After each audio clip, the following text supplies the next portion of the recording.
e ele estava sóbrio. Agora temos outro caso escabroso, vergonhoso, que é o marketing bandido. Em janeiro deste ano, a revista Veja revelou que Duda Mendonça, ex-marqueteiro de Lula, que já havia admitido ter recebido dinheiro do Caixa 2 petista nas Bahamas, também tinha outra conta secreta em Miami e estava envolvido com remessas ilegais de dinheiro para o exterior. O desvio de dinheiro para o exterior, desvio de verbas de órgãos públicos, sonegações de impostos e crimes eleitorais. Duda Mendonça atacou duramente a revista em notas publicadas nos maiores jornais do país. Lula, apesar das revelações, permitiu que Duda continuasse sendo titular da milionária conta publicitária da Petrobras. E o desfecho de tudo isso, você quer saber, foi o seguinte: em outras contas de Duda no exterior, vieram à tona que ele foi citado pela Procuradoria-Geral da República como um dos 40 membros da organização criminosa petista. Outro escândalo que abalou a República, mais recentemente, o sigilo do caseiro. Em abril deste ano, a revista Veja publicou reportagem em que relatava que o ministro Antônio Palocci havia sido mandante da quebra do sigilo bancário do caseiro. Francelino Costa, então, o caseiro, o nome dele é Francelino Costa. O governo tentou montar uma farsa para preservar a imagem de Palocci diante da opinião pública, mas o ministro da Justiça, Márcio Tomás Bastos, ajudou na tentativa de criar uma versão que eximisse Palocci da responsabilidade. Sabe qual é o desfecho disso tudo? É que o ex-presidente da Caixa Econômica Federal, Jorge Matoso, confessou ter recebido ordem de Palocci para quebrar o sigilo do caseiro. Então o ministro foi demitido. Você veja que todos os colaboradores mais próximos do presidente Lula terminaram caindo por um ou outro motivo. Então, por qual motivo Lula permanece tão forte nas pesquisas eleitorais e provável vencedor no primeiro turno com 49% contra 5% de Alckmin? É pelo fato de que quanto maior a pobreza e a ignorância, maior empatia com esse candidato. Na verdade, você veja, o público, o eleitorado de São Paulo, do sul, do sudeste do país, que tem uma escolaridade mais alta e um poder aquisitivo mais alto, é um público que lê, se informa, estuda. Então, um público mais consciente politicamente, e desta feita não se identifica tanto com o Lula nordestino. Lula é muito forte no norte e nordeste, exatamente pelo fato de ele ter vindo das camadas populares, e o povão disse, ele é como nós, tal, ele é igualzinho a nós, ele veio da pobreza, ele passou fome, necessidade, etc. Então há uma certa empatia. Agora, os companheiros de Lula, todos eles, sem exceção, caíram como uma fruta podre de uma árvore. Quer dizer, Delúbio Soares, ex-secretário de Finanças do PT e tesoureiro da campanha presidencial em 2002, caiu porque tomou para si a responsabilidade pelos empréstimos bancários que o PT diz ter feito por meio de Marcos Valério.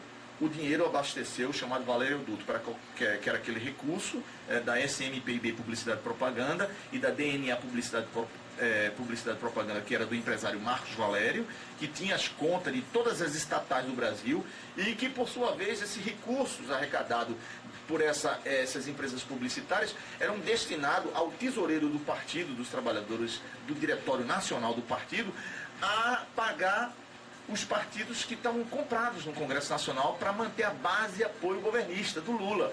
Os 6 pequenos partidos, PP, PL, PTB e etc. Parte do PMDB, parte do PFL.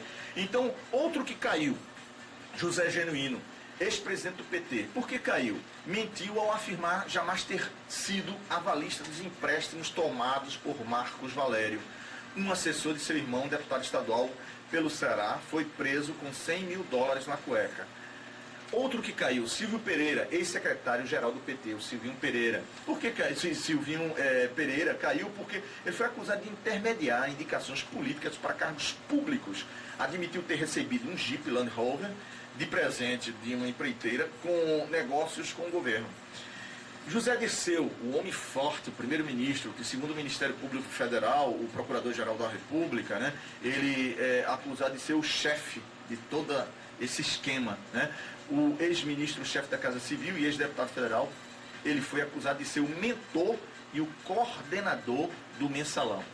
Luiz Gushiken, ex-ministro da Secretaria de Comunicação do Governo e Gestão Estratégica, porque ele caiu, descobriu-se que a Global Prev, empresa da qual havia sido sócio, multiplicou seus contratos com os fundos de pensões e estatais e aumentou seu faturamento em 600% desde o início do governo Lula.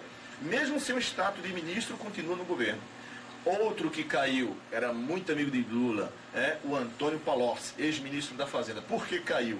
Foi desmentido na sua campanha, na sua afirmação de que nunca estivera na Casa dos Prazeres. A Casa dos Prazeres é aquela mansão do lado do sul de Brasília, onde o caseiro Francelino acusou ele de sair de lá, junto com outros companheiros, cheio de malas, cheio de dinheiro, né? Então, e acusado de participar da operação de quebra ilegal do sigilo bancário do caseiro Francelino Costa. Outro que caiu, João Paulo Cunha, ex-presidente da Câmara dos Deputados. Por que caiu? Ainda está na corda bamba, aliás, já caiu não, foi absolvido. João Paulo Cunha foi ex-presidente da Câmara, inclusive no ato de desagravo, né, quando ele foi absolvido, né, no plenário da Câmara, por votação secreta, ele desafiou a imprensa, dizendo que a imprensa não formaria a opinião pública do Brasil. A imprensa não tem esse poder, quer dizer, desqualificou, desclassificou, afrontou de forma soberba, arrogante, prepotente, para o embate, né, o terceiro poder da República. Em qualquer país do mundo civilizado, você sabe, né, que a imprensa exerce o terceiro poder. Né? A imprensa elege e também derruba a presidência da República. Duda Mendonça, marqueteiro da campanha de Lula e ex-eminência parda do governo, ele caiu porque confessou ter recebido do PT 10 milhões de reais em uma conta no exterior. Parte desse pagamento se referia à campanha presidencial de Lula. Então você veja, todos as seclas, todos aqueles que fazem parte da claque petista a nível nacional, eles foram deliberadamente envolvidos em esquemas fraudulentos e uma vez constatados esses esquemas, eles foram se retirando da cena política. Alguns se retiraram e ficaram apenas nos bastidores, manipulando os que estão na ativa, tá entendendo? Como fantoches, como marionete. Então, você veja, o próprio Lula é um líder que hoje em dia nós podemos dizer que está no fio da navalha, né? Lula volta a lidar com várias ameaças de impeachment, mas ele consegue se manter com 48% nas pesquisas de opinião pública. E por que isso se dá? Exatamente por causa da empatia, a identificação do eleitor pobre, analfabeto, das camadas populares, com um candidato que veio das camadas populares. Outro fato político que está acontecendo nesse país. Tiraram Serra da disputa com Lula. Serra era o único que conseguia fazer frente ao esquema, né, do Lula presidente. Quando Serra, então, sai candidato ao governo de São Paulo, automaticamente deixou Lula como candidato sozinho. Não tem simplesmente, porque Alckmin é absolutamente desconhecido no Nordeste. Né? Bom, depois que a devastadoras denúncias do Ministério Público Federal apontou a existência de uma organização criminosa que tinha como objetivo garantir a continuidade do projeto de poder do PT, as fileiras da oposição voltaram a falar em impeachment do presidente Lula. Agora, veja só, até o senador Antônio Carlos Magalhães falou que por muito menos que isso, por um Fiat Elba, o presidente Fernando Collor foi posto para fora do governo. E é difícil, outros líderes, como por exemplo, o amazonense Arthur Vigílio, chega a dizer que é difícil lutar contra um presidente que conta com tanto apoio popular. Né? Ao contrário de Fernando Collor de Mello, que diga que tinha apenas 9% de apoio popular, no auge do escândalo que lhe ceifou o cargo, Lula mantém-se com um bom índice de popularidade. Seu pior momento ocorreu em dezembro do ano passado, quando ele caiu para 28% na última pesquisa. Muito bem. E agora a Datafolha, ele se mantém estável com 48%, quase que reeleito no primeiro turno. Isso que preocupa muitos analistas políticos de hoje em dia. Bom, nós temos aqui que Lula, né, está desta forma, segundo Datafolha, ele já se mostrava recuperado da pesquisa que ele caiu para 28%, com 37% logo no mês passado. Lula blindado por sua popularidade, mas o improviso da oposição também tem ajudado muito o presidente, né? Por exemplo, na semana passada, a CPI dos Bincos, o principal bunker da oposição, não conseguiu sequer votar um novo pedido de quebra do sigilo bancário de Paulo Okamoto, o amigo de Lula que se diverte pagando contas do presidente e de seus familiares. Tampouco votou a convocação de Lurian, filha do presidente, que também teve uma dívida de R$26 mil saldados por Okamoto, né? Então, você veja que é muito difícil